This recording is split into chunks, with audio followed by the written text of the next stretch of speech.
Hello, I'm Adrian from Blockworks, and in this video I'm going to show you one of our basic scheduling features. What's going to happen in this video, it'll be the first of 2 or 3 videos where I just want to show you how you can import or add data to Blockworks and create email reminders, create tracking of how many days, we'll say, since something has been done or how many days until it's done, and send an email reminder based on that. Uh, in the next few videos, it's going to get more advanced where you can schedule rules and schedule entire block activity. But this first video is just a pretty basic one where we're just going to upload some information and create an email reminder when we hit the day that the information is set to. So, for example, we'll say a cleaning schedule. So the first thing I'm going to do is create the module. We'll just call it schedule demos.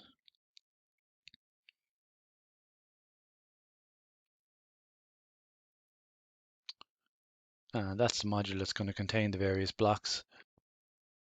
Next, we'll do a block called basic cleaning schedule.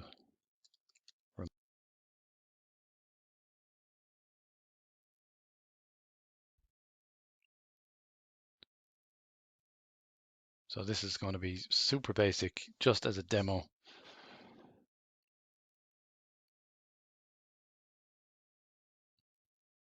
First thing I'll do is create a date field. And so we'll say date to be cleaned. And we'll choose just date. We can ignore these other parameters for a minute. And we'll just say activity.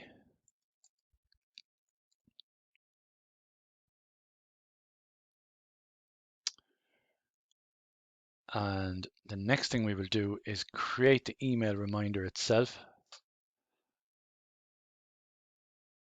So I will go to admin and development and go to mail alerts.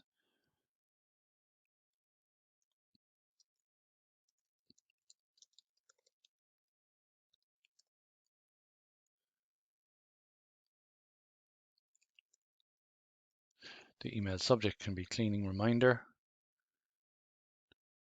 We can actually ignore this stuff just for now. We're not going to be using our mail timing here. We're going to be setting it using our mail field. Same with this. Now we will use the dynamic editor. So what I'll do is I'll open in a second window our fields so that I know which ones to put in. So activity.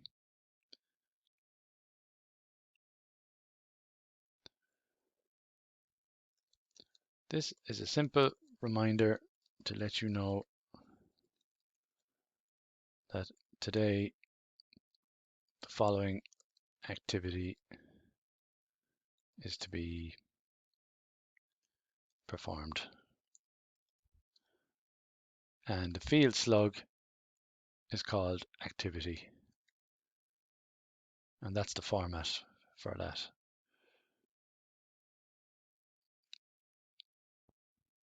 The recipient I'll choose will just be custom one.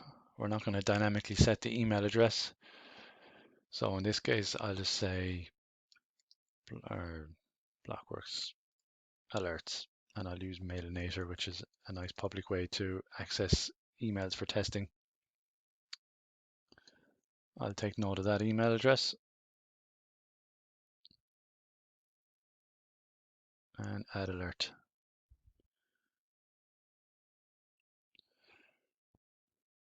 So now we go back to this block and create the field that will determine how many days since the date set are we currently on. So I'll build it out and then I can explain as we go along.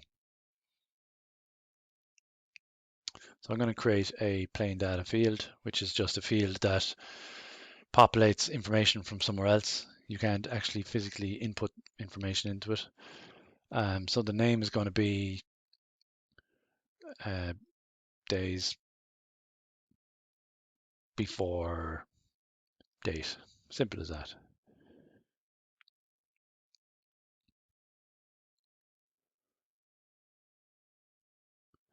Next thing we would do is apply a field parameter on this. And we scroll down to the very bottom, and it's dynamic data update. So update value based on another date field. So the idea is that every night this runs and it checks the current day and it compares it to the day that we'll choose here. In this case, it's going to be date to be cleaned.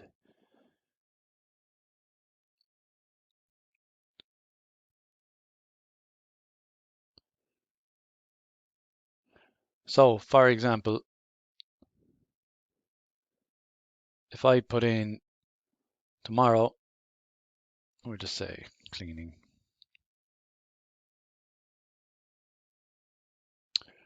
What will happen tonight is tomorrow will be the 6th.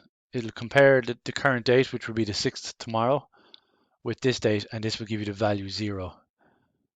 Let's do another one.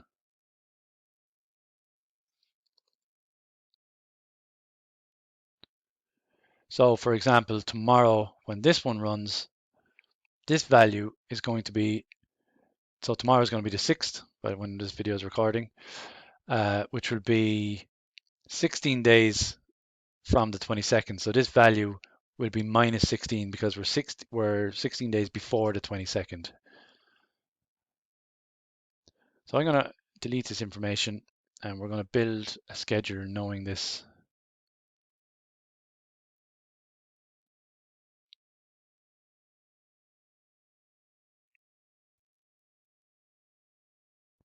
So what we'll do is export the template and actually upload some pre-existing schedule information.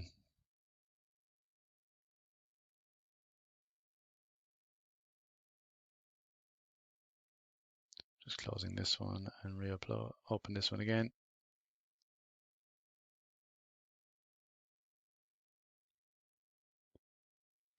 So I can delete this column because this one is going to be automatically populated. And we will just put in 5 records. Let's pretend it's a hotel we're cleaning. So, date to be cleaned. We would say the 7th or the 6th.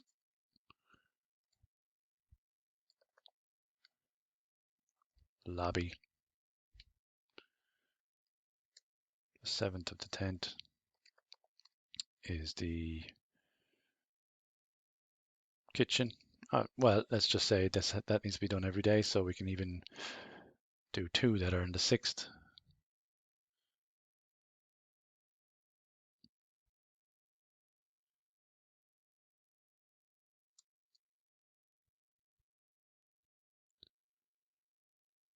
We will just go with the 8th for the office.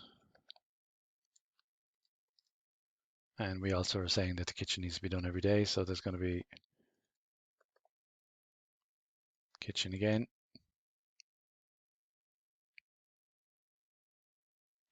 And let's just say the 12th for the car park. So this is just a very basic hypothetical list of things that are going to create reminders. So save that, and we're going to import the data.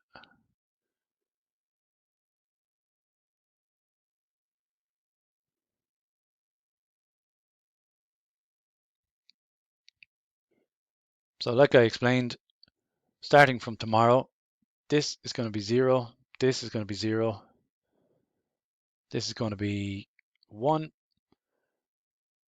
Sorry, this is going to be -1 because tomorrow is going to be the 6th and that's looking at the 7th, so we're a day before. This is going to be -2, this is going to be -2, and this is going to be -6 because it's the 6th tomorrow and the 12th is the date that it's set. next thing I'm going to do is create the reminder.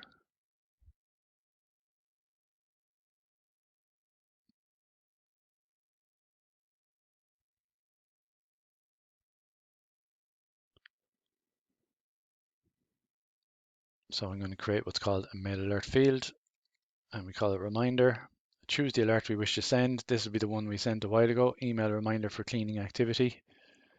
Click all conditions must be met, because we're going to create some conditions that decides whether we're going to send the email or not.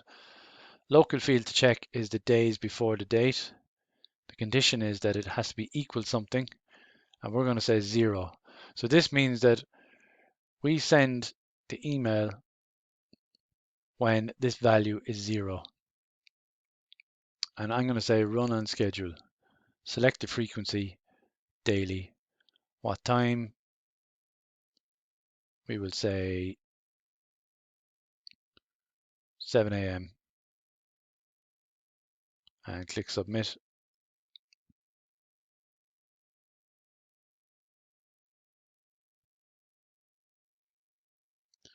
So what will happen is 7 a.m. every morning, it's going to go through all the records and find wherever we have a 0, and it's going to send an email alert.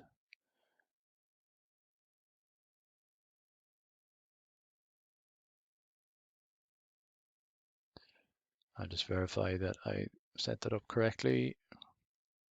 I didn't actually finish this part. So local field to check is days before date. The condition is equal, and the condition must be 0.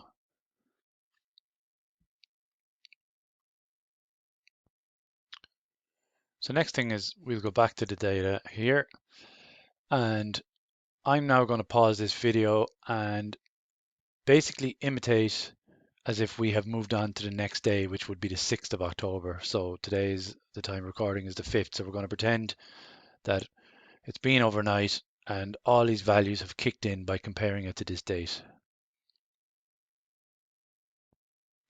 So we're now on the next day, and as you can see, it has started the automatic process. 6th of October, and we're now 0 days since the 6th. Same with this one. We're -1, so we've one more day until we get to the 7th. -2 for the 8th and -6 for the 12th. So like I said, we're on the 6th of October, so now we're -6. And the next thing I'm going to show you is the 2 emails that came in. So remember that we are only sending that email on condition that the value is 0, which would be these two, 6th. And we got the 2 emails. So one is, this is a simple reminder to let you know that today the following activity is to be performed. Kitchen, that's for cleaning. And the same one for lobby. That is pretty much the kind of fundamental principles of how our most basic scheduler works.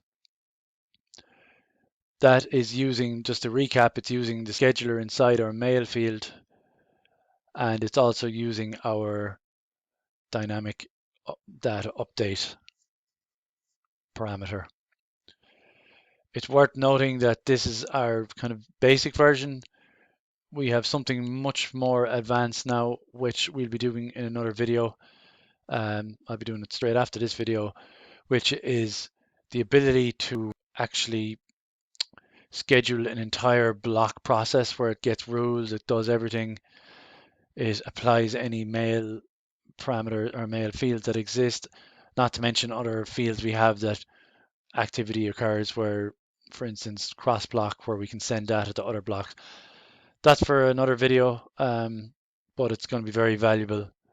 And in theory, you can actually do everything I just did with this scheduler as well, without having to use these fields. But I think this is a nice handy one just to show you a basic reminder. If you have any questions, give us a shout at info@blockworks.com. Thanks, bye bye.